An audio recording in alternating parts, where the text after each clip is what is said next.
Hello guys, ये episode 46 का part है खूबसूरत मोहब्बत का। तो चलिए शुरू करते हैं। सब लोग मनाली की तरफ देख रहे थे कि वो किसकी साइड लेती है और मनाली के दिमाग में बाथरूम वाली बातें आने लगी। इसके लिए मनन ने उसे मजबूर किया था। उसने मुस्कुराते हुए मनन की तरफ देखा और मनन को ये लग रहा था कि मनाली अब उसकी ही साइड लेगी। मनन अंश की तरफ देखते हुए कहता है, देखा मेरी जरी मेरी ही साइड लेगी। अंश कहता है कि अबे क्या तेरी साइड ले ली? अभी तो वो मुस्कुरा रही है, अभी तो उन्होंने कुछ कहा ही नहीं है। परी जी प्लीज, ऐसे कुछ समझ नहीं आ रहा, आप ही बताइए इसे कि कितना बड़ा गधा है। मनन कुछ बोल पाता तभी मनाली अंश की तरफ देखते हुए कहती है, अंश आप सही कह रहे हैं, इस लड़ाई में आप जीत गए हैं। ना सुनकर मनन मनाली को आके फाड़ते हुए देख रहा होता है। वहाँ पे खड़ा हर शख्स मनाली को ही देख रहा होता है। मनाली बस मनन को स्माइल करते हुए देख रही होती है। अंश उछलते हुए कहता है, मतलब आपकी कहने का मतलब यही है ना कि यही है सबसे बड़ा गधा, राइट? तो मनाली हिचकिचाते हुए कहती है, शायद। अंश जोर जोर से मनन पे हंस पड़ा। मनन का पोपट होते हुए देखकर वहाँ पे खड़े हर शख्स को हंसी आने लगी और मनन गुस्से से मनाली को देख रहा था। अंश को तो इतनी खुशी हो रही थी जैसे उसने कोई युद्ध ही जीत लिया हो। अंश को पागलों की तरह हंसता देखकर मनाली को भी हंसी आ गई। जब उसने मनन की तरफ देखा तो उसने अपनी हंसी अंदर दबा ली। मनन ने सबको देखा तो वो गाड़ी में बैठ गया और उसने जोर से गाड़ी का दरवाजा बंद किया और फिर सब बारी बारी गाड़ी में बैठ गए। मनाली वहीं खड़ी होकर नैनीताल के बारे में सोच रही थी। अभी सैम उसके पास आया और बोला, बड़ी अच्छी लग रही हो, सच में आज की मॉर्निंग बड़ी अच्छी हुई है।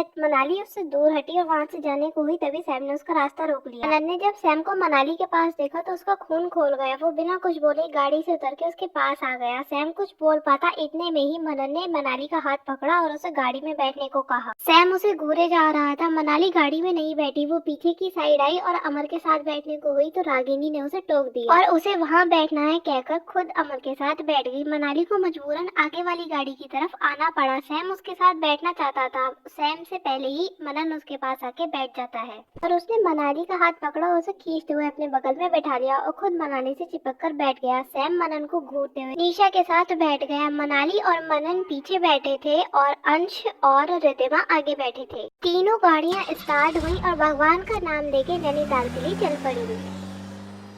गाड़ियों में बहुत शोर हो रहा था। सब लोग गाने गाते हुए जा रहे थे और यहाँ मनाली को अलग ही बेचैनी हो रही थी कि नैनीताल जाके उसके साथ कुछ गलत ना हो जाए, वो फिर से उन जंजीरों में ना फंस जाए। वो तो बस अपनी धुन में यही सब सोच रही थी। अंश और रिद्धिमा खूब मौज मस्ती करते हुए जा रहे थे। मनन ने मनाली की तरफ देखा जो खिड़की से बाहर मुंह लटका के बैठी थी। वो मनाली की तरफ थोड़ा चिपक के बैठा और उसके हाथ पे अपना हाथ रख दिया। मनाली ने उसका हाथ जोर से झटक दिया। मनन ने फिर उसका हाथ पकड़ा और प्यार से उसका हाथ सहलाने लगा। मनाली को गुस्सा आ रहा था। उसने गुस्से से मनन की ओर देखा जो कि हल्का सा मुस्कुरा रहा था। मनाली गुस्से में मनन से कहती है, मतलब आपको चैन नहीं है? हर वक्त आपको चिपकना ही होता है, थोड़ी देर दूर नहीं बैठ सकते? मनन कहता है कि अरे कभी तो मीठे बोल दिया करो, मुझे भी अच्छा लगेगा। हर वक्त गुस्से से धुड़कना रहता है तुम्हें। मनाली कहती है कि पहले दूर बैठिए और फिर बात कीजिए। अंश और रिद्धिमा भी यहाँ पर है, उन्हें कैसा लगेगा? मनन उसके चेहरे पे हाथ लगाते हुए कहता है, ऐसे कैसे दूर बैठ जाऊँ? बदला तो लेना ही पड़ेगा ना। मनाली कंफ्यूज होते हुए कहती है, कौन सा बदलाव? मनन कहता है कि थोड़ी देर पहले तुमने मुझे गधा कहा था ना, है ना, उसका बदला तो लेना ही पड़ेगा। मनाली कहती है कि वो मैंने थोड़ी कहा था, वो तो अंश ने कहा था आपको, है ना? मनन कहता है कि अरे वाह, तुम तो बड़ी भोली हो मेरी जेरी, तुमने तो कुछ बोला ही नहीं, है ना?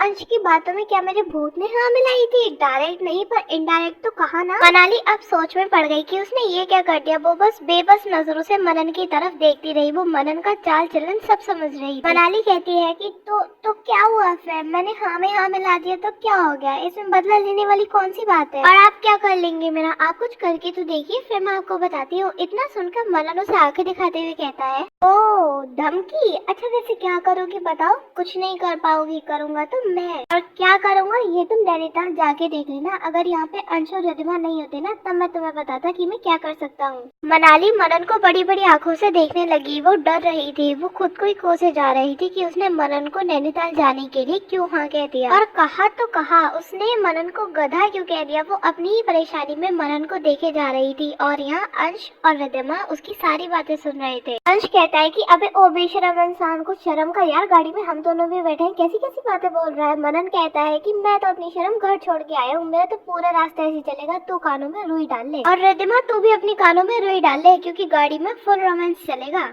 इतना सुनकर अंश और रिद्धिमा एक दूसरे को बहुत हैरानी से देखने लगे, जिन्हें बहुत अजीब लग रहा था ये सब सुनकर। मनन की बात सुनकर मनाली की भी सिट्टी पिट्टी गोल हो गई और वो बहुत डर गई। अंश ने भी हेडफोन निकाला और उसे कानों में लगा लिया। रिद्धिमा ने भी अपने कानों में एयरफोन लगा लिए। उनके बस की बात नहीं थी ये रोमांटिक बातें सुनना। अंश ने पीछे की सीट के पास जो पर्दा लगा था उसे डाउन कर दिया ताकि मनन की हरकतें सामने के मिरर में ना दिख सके। मनाली की तो सांसें रुक गई कि ये लोग ऐसा भी कर सकते हैं। अंश का नाम बार बार लिए जा रही थी और उसे पर्दा ऊपर करने के लिए कह रही थी। उसे अब समझ आया कि मनन ने उसे इस गाड़ी में क्यों बिठाया। अब क्या होगा मनाली के साथ नैनीताल के सफर में, ये जाने के लिए आप नेक्स्ट एपिसोड का वेट कीजिए। तो इसी के साथ गाइस ये एपिसोड खत्म होता है। आपको कैसा लगा हमें कमेंट करके जरूर बताना। लाइक और शेयर करना मत भूलना और अगर आप चैनल पे नए हैं तो सब्सक्राइब जरूर करना।